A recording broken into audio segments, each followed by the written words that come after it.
Good luck sa inyo. Triple points na ito. Top 4 answers ang hinahanap natin. Kahit iiwan mo sa malayong lugar, anong hayop ang kayang umuwi mag-isa? Aso. Aso. Aso. Gano'ng kalayo?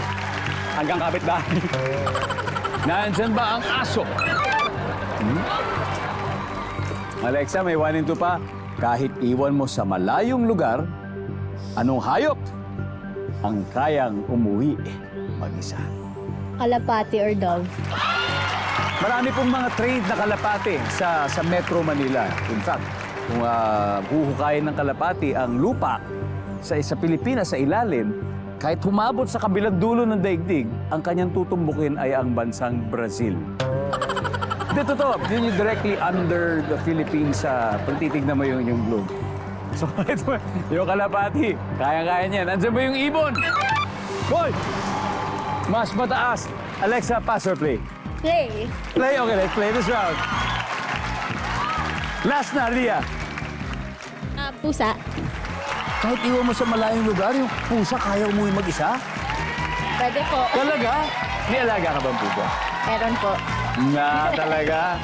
That's one dog, si Jordan. Marami palang pets si Lia.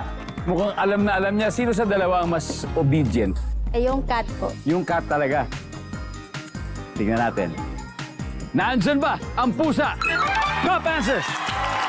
Angela, isa na lang. Kahit iwan mo sa malayong lugar, hayop na kayang umuwi mag-isa. Wala, Tony. Kahit iwan mo sa malayong lugar, hayop na kayang umuwi mag-isa? Hamster. Hamster or daga? Nandyan ba ang hamster or daga? Wala rin. Guys, usap-usap na kayo. Alexa, kahit iwan mo sa malayong lugar, hayop na kayang umuwi mag-isa. Alexa, ano kaya to? Hula lang. Give it a guess. Now, eto na. Ang chance manalo ay nasa Sindao, Philippines. They have to get this right. Pero kung mali ang sagot nila, automatic, mananalo na ang HCSD.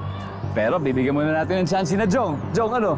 Kahit iwan mo sa malayong lugar, hayop na kayang umuwi mag-isa. Agila. Agila, Melchor. Binaibol. Kaibigan ko. Kaibigan mo hayop. Ezra, kahit iwan mo sa malayong lugar, hayop na kayang umuwi mag-isa. Sige. Ahas. Ahas. Okay. Aha, Franz, susundin mo ba sila? O may sarili kang sagot, Franz? Eto, for the win to. Kung tama sagot mo dito, champion na kayo. Kahit iwan mo sa malayong lugar, anong hayop kaya ang kayang umuwi mag-isa? You got 3 seconds, Franz. Isda! Isda! Eh, lumabas! Wala! Very good, Pwede. Yung mga isda, nagmamigrate yan. May migration ang mga isda.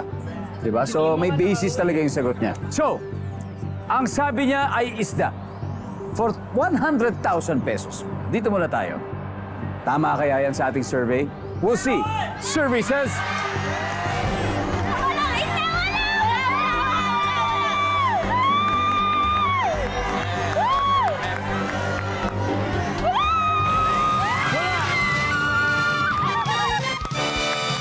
Alright, may isa pa tayo hindi nahulaan. Pwede pa, dahil ito ang chance ng ating audience panalo na. 5,000 pesos! Okay. Okay, we'll give you a chance. Ma'am, what's your name? Karina. Karina. Hi, Karina from? Pasig. Karina from Pasig. Okay, Karina, we'll give you a chance. Again, kahit iiwan mo sa malayong lugar, hayop na kaya umuwi mag-isa, Karina. Manok. Manok! Meron! Okay. For 5,000 pesos, nandyan ba ang manok? Go!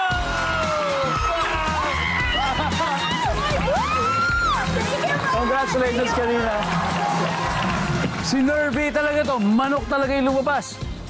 Ang ating final score, Halili Cruz School of Dance, 384 points. At Sindao, Philippines, 282. Maraming salamat, guys. Thank you very much. Pare, magaling, napakagaling. Sayang lang, pero sana makabalik kayo sa susunod. 282 points. Mag-uuwi pa rin kayo ng 50,000 pesos. Thank you.